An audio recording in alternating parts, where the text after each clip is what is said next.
Good morning student. आज हमारी class है फोर्थ, सब्जेक्ट साइंस। इसमें जो है हमारा लेसन नंबर फोर्थ कंप्लीट हो चुका था। आज हम आते हैं लेसन नंबर 5 पर, जिसका नाम क्या है, फूड एंड डाइजेशन, यानी कि भोजन और पाचन। तो इसमें फर्स्ट में टॉपिक आता है all living things need food for their survival, यानी कि जो सभी जीवित चीज़ें होती है उनको जीवित रहने के लिए या उनको अस्तित्व के लिए उनके भोजन की आवश्यकता होती है। Food provide us energy to work and play, भोजन जो होता है हमें काम करने के लिए और खेलने के लिए शक्ति प्रदान करता है या ऊर्जा प्रदान करता है। It protect us from disease, और यह हमें बीमारियों से बचाता है। The food we eat content some essential substance called nutrients. ठीक है, यानी कि यह क्या करता है, जो हम भी हमारे द्वारा जो भोजन खाया जाता है या जो भोजन हमारे द्वारा लिया जाता है उसमें कुछ आवश्यक पदार्थ होते हैं जिन्हें हम क्या कहते हैं, पोषक तत्व कहते हैं। ठीक है, the process by which living beings obtain and utilize food for their growth and development is called nutrition. ठीक है, ये इसका मतलब होता है कि वह प्रक्रिया जिसके द्वारा कोई भी जीवित प्राणी होता है वह अपनी वृद्धि और विकास के लिए भोजन प्राप्त करता है या भोजन करता है और उसका उपयोग करता है। भोजन का उपयोग उसे पोषण कहते हैं, यानी कि कोई भी अगर जीवित प्राणी होता है वो क्या करता है कि वृद्धि और विकास के लिए जो भोजन करता है या फिर भोजन का उपयोग करता है तो उसे पोषण कहा जाता है। ठीक है, सेकेंड नंबर आता है न्यूट्रिएंट्स। ठीक है, तो इसमें आता है अपना first topic, nutrients presents in our food can be grouped into different category, यानी कि इसका मतलब होता है कि जो भोजन जो होता है हमारे भोजन में, यानी कि हमारे भोजन में मौजूद पोषक तत्वों को विभिन्न श्रेणियों में बांटा जा सकता है। यानी कि जो हम खाना खाते हैं उसमें कई प्रकार के पोषक तत्व होते हैं, तो वो अलग अलग श्रेणियों में उन्हें को डिवाइड किया जा सकता है। जैसे कि फर्स्ट दिया है carbohydrates, fats, protein, vitamins and minerals. ठीक है, समझ में आ ही गया है कि इनको इन श्रेणियों में बांटा गया है, जैसे कि कार्बोहाइड्रेट, वसा, प्रोटीन, विटामिन और खनिज। ठीक है, इसके बाद beside this food also content water and roughage. ठीक है, इसके अलावा भोजन में पानी का एक छल्ला भी होता है, या पानी और कुछ अन्य चारा भी होता है या होता है भोजन। तो फर्स्ट हमारा टॉपिक आता है कार्बोहाइड्रेट। ठीक है, तो कार्बोहाइड्रेट में देखें, carbohydrate provide as energy to do work, यानी कि कार्बोहाइड्रेट जो वसा है हमें काम करने के लिए ऊर्जा प्रदान करते हैं। Bread, rice, potato, wheat etc are the food items that are rich in carbohydrate, यानी कि रोटी, चावल, आलू, गेहूं आदि ऐसे खाद्य पदार्थ हैं जो कार्बोहाइड्रेट से भरपूर होते हैं। ठीक, people who do a lot of physical work require more carbohydrate, इसका मतलब होता है कि जो लोग बहुत सारे शारीरिक कार्य करते हैं उन्हें अधिक मात्रा में कार्बोहाइड्रेट की आवश्यकता होती है। These are also called energy giving food. ठीक है, तो इसे ऊर्जा देने वाला भोजन भी कहा जाता है। Glucose is the simplest form of carbohydrate, यानी कि जो ग्लूकोज होता है वो कार्बोहाइड्रेट का सबसे अच्छा या सरल रूप होता है। ठीक, इसके बाद आते हैं हम फैट्स पर। फैट्स, ठीक है, यानी कि वसा, इसको हिंदी में वसा बोलते हैं। Fats provide us more energy than carbohydrate, जो फैट्स होती है या वसा होती है वो हमें कार्बोहाइड्रेट से अधिक ऊर्जा प्रदान करती है। They keep our body warm, ये हमारे शरीर को गर्म भी रखता है। Butter, oil, ghee etc are rich in fats, यानी कि बटर, मक्खन, तेल और जो घी होती है वो आदि ये सब जो होती है वसा से भरपूर होते हैं। We should take fats only in small quantity because excess of fats can make us obese. ठीक है, यानी कि हमें जो है वसा कम मात्रा में ही लेनी चाहिए। याद रखना, जो घी, ऑयल, जो बटर, जो ये चीज़ें होती है ये हमें कम मात्रा में खानी चाहिए। क्यों? क्योंकि इसका मतलब होता है कि कम मात्रा में क्यों लेनी चाहिए, क्योंकि अधिकतम अगर हम फैट्स लेंगे या वसा लेंगे तो इससे, या घी या ऑयल जो हम ज़्यादा मात्रा में खाएंगे तो इससे हम ये हमारे स्किन को, चमड़ी को या हमारे शरीर को मोटा बना सकती है, जिससे हम मोटे हो सकते हैं। ठीक है, अब आते हैं हम नेक्स्ट हमारा टॉपिक आता है प्रोटीन। ठीक है, तो प्रोटीन, अब protein are the nutrients that help us to grow. Protein ऐसे पोषक तत्व होते हैं जो हमें बढ़ने में मदद करते हैं। They also help in the repair of worn out cells. अब ये प्रोटीन क्या करते हैं कि जो हमारी कोशिकाएं जो खराब हो चुकी हैं उनको ठीक करने में या उनकी मरम्मत करने में हमारी मदद करते हैं। Pulses, meat, cheese, eggs, fish etc are rich source of protein. अब यानी कि दलहन जो दालें होती है वो, और मांस, पनीर, अंडे, मछली, ये आदि सब जो होते हैं ये प्रोटीन से भरपूर होते हैं या प्रोटीन के मुख्य स्रोत माने जाते हैं। ठीक है। These are also called body building food, और इन्हें ही बॉडी बिल्डिंग जो फूड कहा जाता है। यदि आपको बॉडी बनानी है तो आपको दालें, मांस, पनीर, अंडे, मछली ये सब प्रोटीन से भरपूर होते हैं, तो ये इन्हें जो है बॉडी बिल्डिंग फूड भी कहा जाता है, यानी कि बॉडी बनाने के लिए लोग जो है इन्हें खाते भी हैं। Growing children must take food rich in protein, यानी कि इसमें कहा गया है कि जो बढ़ते बच्चे जो होते हैं, जो छोटी उम्र से बड़ी उम्र की ओर जाते हैं, बढ़ते बच्चे जो होते हैं उन्हें इन प्रोटीन से भरपूर भोजन कराना चाहिए या उन्हें ये भोजन लेना चाहिए। ठीक है।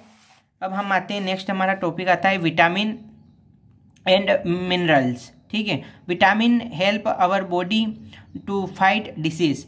जो विटामिन होता है वो हमारे शरीर को जो है बीमारियों से लड़ने में मदद करता है। Minerals help in the formation of body components like bones, blood and teeth. जो खनिज लवण जो होते हैं, मिनरल्स का मतलब खनिज लवण, जो खनिज लवण होते हैं वो हमारी हड्डियों को, रक्त और दांत जैसे शरीर के कई घटक जो होते हैं उनका निर्माण करने में हमारी मदद करते हैं। These are needed by us in small quantity but we must take them regularly। देखिए सही बात बोली है, यानी कि जो मिनरल्स होते हैं या विटामिन्स होते हैं इनकी आवश्यकता हमें कम मात्रा में होती है। ठीक है। लेकिन हमें इन्हें नियमित रूप से लेना चाहिए, हमें इन्हें रोज लेना चाहिए। Fruits, vegetables, milk etc are rich source of vitamins and minerals. They are also called protective food, यानी कि फल, सब्जियां, दूध आदि जो होते हैं वो विटामिन और खनिजों से भरपूर होते हैं और उन्हें सुरक्षात्मक भोजन भी कहा जाता है, यानी कि वो उन्हें सुरक्षित भोजन भी माना जाता है। अब हम आते हैं रफेज। देखिए रफेज है, रफेज ये होता है कि चारा, इसको एक तरह से चारा भी बोल सकते हैं या घास फूस वाला खाना भी बोल सकते हैं। ठीक है। तो roughage helps in the proper digestion of food. जो रफेज होता है वो भोजन के सही तरीके के पाचन में हमारी भोजन में मदद करता है, यानी कि जो रफेज वाला भोजन जो होता है वो उचित पाचन में हमारी मदद करता है या एक तरह से पाचन की क्रिया में ये हमारी मदद करता है। It is not digested with the food but help in its digestion and removal of waste from the body. लेकिन पर यह क्या करता है, देखिए यह भोजन के साथ नहीं पचता है। ठीक है। जो हम भोजन करते हैं ये उसके साथ नहीं पचता है, लेकिन इसके पाचन और शरीर से कचरे को हटाने में यह मदद करता है। ठीक। कच्ची सब्जियां और फल रफेज का एक स्रोत माने जाते हैं, यानी कि जो कच्ची सब्जियां होती है, जो फल होती हैं वो क्या करते हैं, वो रफेज, उनमें जो है वो हमारे रफेज का मुख्य भाग मानी जाती हैं। ठीक है। यानी कि एक तरह से इसको समझ लो कि ये पाचन में जो है ये रफेज हमारी मदद करता है। अब आते हैं हम वाटर पर। वाटर का है, water helps the body to work properly. ठीक है। इसका मतलब होता है जो पानी होता है वो हमारे शरीर को ठीक से काम करने में मदद करता है। It helps to maintain our body temperature. यह हमारे शरीर के तापमान को बनाए रखने में मदद करता है। बॉडी टेम्परेचर यानी कि शरीर का तापमान, तो यह हमारे शरीर के तापमान को बनाए रखने में, एक जैसा बनाए रखने में मदद करता है। फिर आता है water makes up 60 to 70% of the human body. जो पानी जो होता है वो मानव शरीर का 60 या 70% जो है हिस्सा बनाता है। ठीक है। यानी कि पानी रोज़ हमें पीना ही चाहिए। जो पानी होता है, वाटर होता है, वो हमारे शरीर का 60 या 70% हिस्सा बना देता है। ठीक है। We should drink at least 8 to 10 glasses of water every day, यानी कि जो हमें जो है रोज़ या प्रत्येक दिन 8 से 10 गिलास हमें पानी पीना ही चाहिए। इससे ज़्यादा पियो तो भी कोई तकलीफ नहीं, पर कम नहीं पीना चाहिए। फिर आता है बैलेंस डाइट, यानी कि बैलेंस डाइट का मतलब होता है कि संतुलित भोजन या संतुलित आहार इसको हम बोल सकते हैं, ठीक है। A diet that content all the nutrients. देखिए यहाँ पे मेरा मोबाइल हिल रहा है, तो आपके पास बुक खोल के अगर आप बैठोगे तो वो कंप्लीट समझ में आएगा उसमें। तो इसमें आता है a diet that content all the nutrients, ठीक है, यानी कि संतुलित आहार जो होता है या फिर आहार जो होता है उसमें पर्याप्त मात्रा में सभी पोषक तत्व पाए जाते हैं। जैसे कि एग्जांपल है carbohydrate, fats, protein, vitamins, mineral etc in adequate proportion is known as balanced diet, यानी कि ऐसा भोजन जिसमें पर्याप्त मात्रा में या थोड़ी थोड़ी मात्रा में कार्बोहाइड्रेट भी है, वसा भी है, प्रोटीन भी है, विटामिन भी है, खनिज लवण भी है, यानी कि उस ऐसा भोजन जिसमें थोड़ी थोड़ी मात्रा में सभी चीज़ें हैं, तो वो जो होता है वो उसको जो है संतुलित आहार के रूप में हम कह सकते हैं या उसे संतुलित आहार के रूप में जाना जाता है, ठीक है। अब हम आते हैं, देखिए नेक्स्ट है हमारा, ये हो गया बैलेंस डाइट। इसके बाद हम आते हैं जंक फूड पर। जंक फूड आप सबको मालूम ही है, जो आप खाते हैं, जैसे कि चॉकलेट हो गया, सुपारी हो गई। तो junk food is anything that is quick, convenient and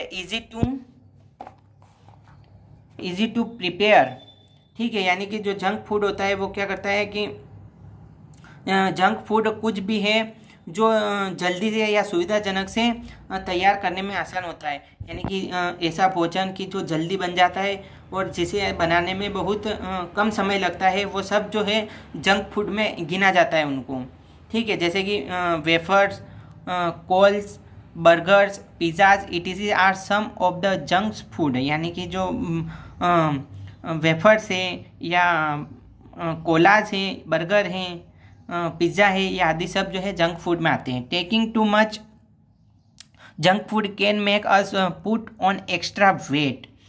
बहुत अधिक जंक फूड लेना हमारे अतिरिक्त, यानी कि जो बहुत अधिक अगर हम जंक फूड लेंगे तो इससे क्या होता है, ये हमारे शरीर को और भी भारी बना सकता है, या फिर जैसे कि हमारे दांत में सड़न पैदा हो सकती है जंक फूड के कारण, ठीक है। यानी कि ये सिर्फ हमारा पेट भरता है, बाकी ये हमारे शरीर में, हमारी बॉडी में कोई वर्क नहीं करता या हमें कोई ताकत नहीं देता है, सिर्फ हमारा पेट भरता है। Junk food do not provide essential nutrients, दस दिस आर नॉट हेल्थी। यानी कि देखिए अभी बताया मैंने, ये कोई हमें सिर्फ पेट भरता है, कोई जो हमें ताकत नहीं देता है। यही इस लाइन में कहा गया है कि जंक फूड जो होता है वो आवश्यक पोषक तत्व प्रदान नहीं करते, जैसे कि कार्बोहाइड्रेट होते हैं, फैट्स होती है, प्रोटीन है, मिनरल्स है, तो ये सब ये जंक फूड हमें नहीं देता है, सिर्फ हमारा पेट भरने का ये काम करते हैं। उसके बाद आते हैं हम फूड प्रिजर्वेशन पर, यानी कि खाद्य या फिर भोजन का संरक्षण, ठीक है, यानी कि कैसे हम उसको भोजन को जो है हमारे भोजन को व्यवस्थित रूप से रख सकते हैं। The method of keeping the food fresh for longer time is known as food preservation, ठीक है, यानी खाद्य संरक्षण। फूड प्रिजर्वेशन का मतलब होता है खाद्य संरक्षण या भोजन को बचाना या भोजन को सुरक्षित रखना। तो फूड प्रिजर्वेशन जो है या खाद्य संरक्षण है, खाद्य संरक्षण भोजन को अधिक समय तक ताज़ा रखने की एक विधि है, ठीक है। Some of method of food preservation are, यानी कि एक तरह से समझ लो कि जो फूड प्रिजर्वेशन है ये एक प्रकार की मेथड है या तकनीक है जिससे हम भोजन को अधिक समय तक फ्रेश या ताज़ा रख सकते हैं, ठीक है। तो some of the method of food preservation दिया गया है, यानी कि खाद्य संरक्षण के कुछ तरीके हैं यहाँ पर हमें दिए गए हैं। फर्स्ट दिया है पिकलिंग इन सॉल्ट और एसिड, यानी कि नमक या एसिड, ठीक है। सेकेंड दिया है, सिर्फ इतना ही लिखा है, नमक या एसिड। सेकेंड दिया है कैनिंग इन सील्ड जार्स और टिन्स, जिसका मतलब होता है कि कैनिंग इन सील्ड यानी कि सीलन युक्त, यानी कि हमें जो है वहाँ पर भोजन को वहाँ पर रखना चाहिए जहाँ तक नमी ना पहुँच पाए। अगर नमी वहाँ पर भोजन पर पहुँच गई तो वो खराब हो सकता है, यानी कि ऐसे डिब्बों में उन्हें बंद कर दो जहाँ पर सीलन तक नहीं पहुँच पाए या नमी नहीं पहुँच पाए, ठीक है। या फिर उसको बोल डायरेक्ट अपन जो इसको हिंदी में बोल सकते हैं या डिब्बा बंद करना या डिब्बा बंदी करना, ठीक है। थर्ड आता है freezing. Freezing nuts, fruits, meat ETC, यानी कि फ्रीजिंग जो हमारा आता है उसमें यानी कि बर्फ़ में उसको जमा देना, यानी कि जैसे फल है, मांस है, नट है, बीज है आदि, इनको बर्फ़ में रखना या फ्रिज में रखना। फिर आता है fourth sugaring, jams and jellies, यानी कि चीनी में, जैसे कि जाम होता है, जेली होती है, इन्हें चीनी में रखना। फिर आता है देखिए ये लिखा है पास्चराइजेशन, ठीक है। मिल्क, बियर ETC, जो मिल्क जो दूध होता है, बियर होता है, इन्हें इसको हिंदी में बोलते हैं पाश्चरीकरण करना, तो उनका पाश्चरीकरण किया जाता है। फिर आता है 6 नंबर ड्राइंग या ग्रेन्स, नट्स ETC, जो अनाज होते हैं, नट होते हैं, इन्हें आदि को सुखा कर रखना चाहिए, ठीक है। और जो दूध और जो बियर है इन्हें पाश्चरीकरण करके इनका रखना चाहिए। देखिए पास्चराइजेशन को अगर हम सीधा तरीके से समझे या मिल्क या बियर को पास्चराइजेशन का मतलब सीधा समझे तो इसका मतलब ये होता है कि दूध और जो बियर होती है उसको इतने समय तक गर्म करके रखा जाए कि उसमें जो जितने भी रोगाणु होते हैं वो सारे नष्ट हो जाए, जिससे क्या होता है कि ये दूध और बियर जो है वो ज़्यादा समय तक सुरक्षित रह सकते हैं। तो यही होता है पास्चराइजेशन, ठीक है। उसके बाद आता है डाइजेशन ऑफ फूड, यानी कि पाचन, भोजन का पाचन। तो इसका अब आता है digestion is a process by which complex food substance change into simple soluble forms in the presence of enzymes, ठीक है। यानी कि ये कह रहा है कि पाचन एक प्रक्रिया है या पाचन एक ऐसी प्रक्रिया है जिसके द्वारा जटिल खाद्य पदार्थ एंजाइम की उपस्थिति में सरल घुलनशील रूपों में बदल जाते हैं, या जो भी हमारे द्वारा भोजन खाया गया है वो एंजाइम की उपस्थिति में, यानी कि एक पेट में जो एसिड होता है उसकी उपस्थिति में घुलनशील रूप में बदल जाता है, यानी कि वो हमारे पेट में घुल जाता है और पच जाता है। उसके बाद आता है digestion of food start in our mouth. जो भोजन जो होता है उसका जो पाचन होता है या अपव्यय जो होता है वो हमारे मुंह से शुरू होता है, ठीक है। सबको मालूम ही है हम मुंह से ही खाना खाते हैं, तो भोजन का पाचन सबसे पहले मुंह से ही शुरू होता है।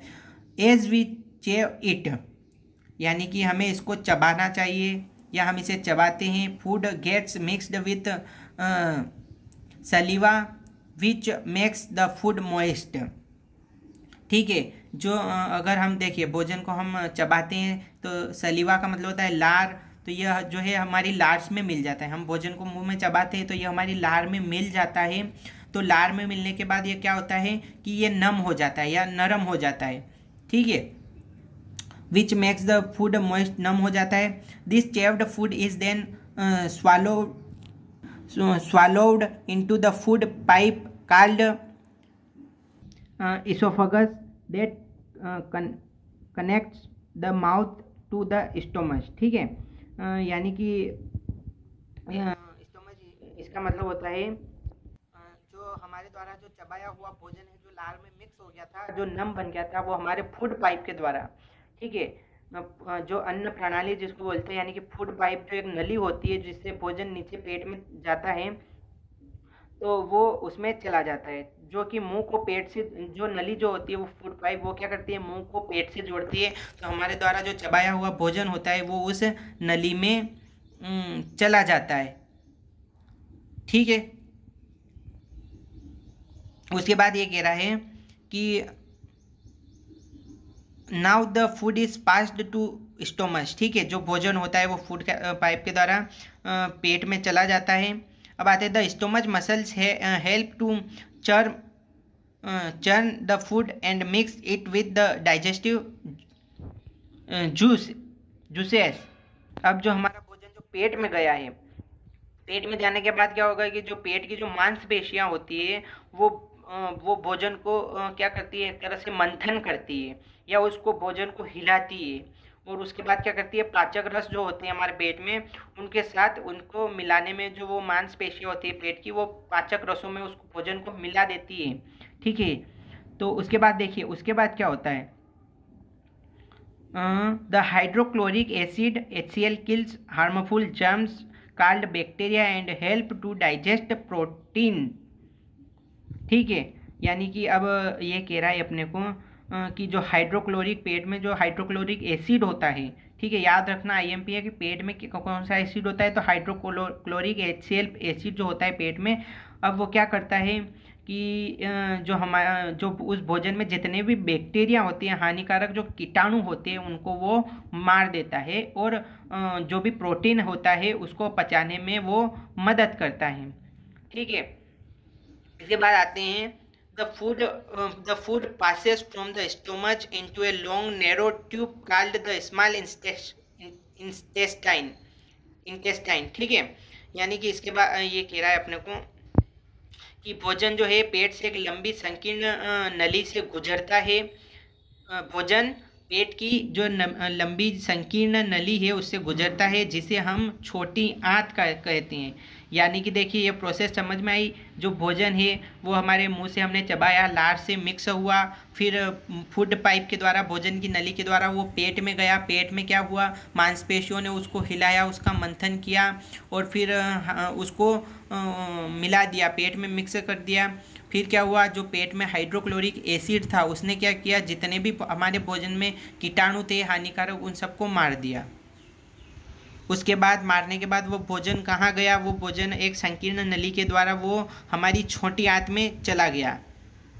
ठीक है, अब देखिए क्या दिया है, इन the small intestine more digestive juices make the food even softer. यानी कि अब भोजन जो है छोटी आंत में चला गया। अब छोटी आंत में क्या होता है कि कई प्रकार के पाचक रस होते हैं जो एक फुसफुस का आवरण बनाते हैं। ठीक है, तो कई प्रकार के पाचक रस जो होते हैं आवरण बनाते हैं फुसफुस का। तो उसके बाद दिया है अपने को, the walls in the small intestine are very thin. इसका मतलब ये होता है कि जो छोटी आंत में जो दीवारें होती है वो बहुत पतली होती हैं। Digested food passes through the walls into the blood vessels. यानी कि पचा हुआ छोटी आंत से जो हमारा भोजन पच जाता है वो भोजन की दीवारों से रक्त वाहिकाओं में गुजरता है। ठीक है, यह रक्त वाहिकाओं में गुजरता है। यानी कि देखिए ये प्रोसेस समझिए कि मुंह से जो है लार में भोजन लार में मिक्स हुआ, लार में मिक्स होने के बाद फूड पाइप के द्वारा पेट में गया, पेट में फिर मिक्स हुआ। ठीक है, वहाँ पर हाइड्रोक्लोरिक एसिड था जिसने हमारे पेट के सारे कीटाणु रोगाणु को मार दिया, भोजन में मिक्स जो भी थे। फिर वहाँ से भोजन छोटी आंत में गया, छोटी आंत में छोटी आंत में जो हमारा अच्छे से भोजन पच गया था पेट में वो वहाँ पर मिक्स हो गया। फिर जो इसके बाद देखिए इसके इतनी प्रोसेस समझिए। इसके बाद आते हैं the undigested food that can not be absorbed by the small intestine passes into the large intestine which is a wider through shorter tube। यानी कि अब जो है छोटी आंत में भी हमारा भोजन पच गया था, अब जो भोजन छोटी आंत में भी नहीं पचा, देखिए अब ये कह रहा है कि जो छोटी आंत में जो अपना भोजन नहीं पचा था वो क्या करता है, अब वो भोजन जो है वो बड़ी आंत में चला जाता है। ठीक है, यानी कि छोटी आंत में भोजन पच जाता है, उसके बाद और भोजन जो रह जाता है जो छोटी आंत में भी नहीं पचता वो कहाँ जाता है, वो बड़ी आंत में चला जाता है। उसके बाद आते हैं अपन बड़ी आंत में पच जाता है। उसके बाद यानी कि रुक एक मिनट, हाँ ये यहाँ पे थे, बड़ी आंत में चला जाता है। तो उसके बाद क्या होता है, ये बड़ी आंत में कैसे जाता है, एक छोटी सी नली के द्वारा वो बड़ी आंत में, छोटी आंत से बड़ी आंत में चला जाता है। ठीक है, उसके बाद आता है the waste that remains it is stored in the large intestine until it is thrown out of anus. यानी कि बड़ी आंत में जाने के बाद क्या होता है कि वो जो कचरा जितना भी वो कचरा बच जाता है वो बड़ी आंत में जमा हो जाता है। बड़ी आंत में तब तक वो जमा होता रहता है वो कचरा जब तक कि उसे गूदे के द्वारा बाहर हम नहीं फेंकते हैं। ठीक है, आपको समझ में आ ही गया होगा कि ये प्रोसेस आपको पूरी समझ में आ गई होगी। एक बार और समझ लो कि देखिए यहाँ डायग्राम दिया है, भोजन को मुंह में डाला, मुंह में चबाया, लार में मिक्स हुआ, लार में मिक्स होने के बाद फूड पाइप से पेट में गया, पेट में हाइड्रोक्लोरिक एसिड होता है जिसने उसके बैक्टीरिया कीटाणु को मारा, फिर वहाँ से भोजन छोटी आंत में गया, छोटी आंत में भोजन पच जाता है। ठीक है, जो भोजन नहीं पचता है वो बड़ी आंत में जाता है और तब तक बड़ी आंत में वो भोजन जमा रहता है जब तक कि उसे गूदे के द्वारा बाहर नहीं फेंका जाता है। अंडरस्टैंड? ठीक है, तो ये डाइजेस्टिव सिस्टम का दिया गया है। इसके बाद हम आते हैं नेक्स्ट पर, food proper digestion follow the under maintained healthy habits. ठीक है, अब इसका मतलब होता है कि जो हमें उचित पाचन के लिए या फिर उचित पाचन के लिए स्वस्थ आदतों का हमें पालन करना चाहिए, जो कि यहाँ पे दी गई है।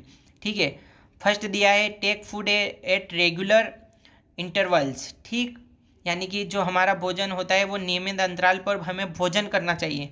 ठीक है, ऐसा नहीं कि अभी खाना खाया फिर थोड़ी देर बाद खाना खाया फिर, तो हमें रोज़ नियमित अंतराल पर ही भोजन करना चाहिए। फिर आता है do not swallow food without chewing. ठीक है, जो हमें है बिना चबाए भोजन को हमें निगलना नहीं चाहिए। ठीक है, यानी कि हमें भोजन को अच्छे से चबाना चाहिए फिर उसको निगलना चाहिए। Chew food properly it will help in digestive, ये यही बात बोल रहा है कि हमें भोजन अच्छी तरह से चबाना चाहिए जो हमारे पाचन में मदद करता है।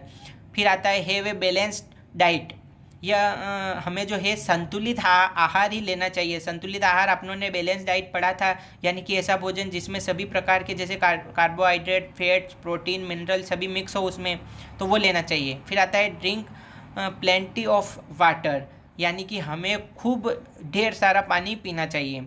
फिर आता है include roughage in the diet, हमें जो है अपने भोजन में रफेज को, यानी कि जैसे कि हमने पढ़ा था वो घास फूस वाला खाना, उसको भी हमें अपने भोजन में शामिल करना चाहिए, जैसे कि फल है, सब्जियां आदि। फिर आता है wash hands before and after eating, हमें खाना खाने से पहले और बाद में दोनों बार अपने हाथ को जो है धोना चाहिए। डू नॉट ओवर ईट। ठीक है, यानी कि हमें जो है कभी भी ज़्यादा खाना नहीं खाना चाहिए। ठीक है, आई होप कि आपको ये जो है लेसन समझ में आ गया होगा। अगर ध्यान से समझेंगे प्रॉपरली, दिमाग को एक जगह रख के, तो वो आपको बिल्कुल समझ में आ जाएगा। इसके बाद जो इसकी एक्टिविटी है लेसन नंबर 5 की, फूड एंड डाइजेशन की, तो हम जो एक्टिविटी कल से स्टार्ट करेंगे। तब तक के लिए एक बार वीडियो अच्छे से देख लेना, समझ लेना। Thank you.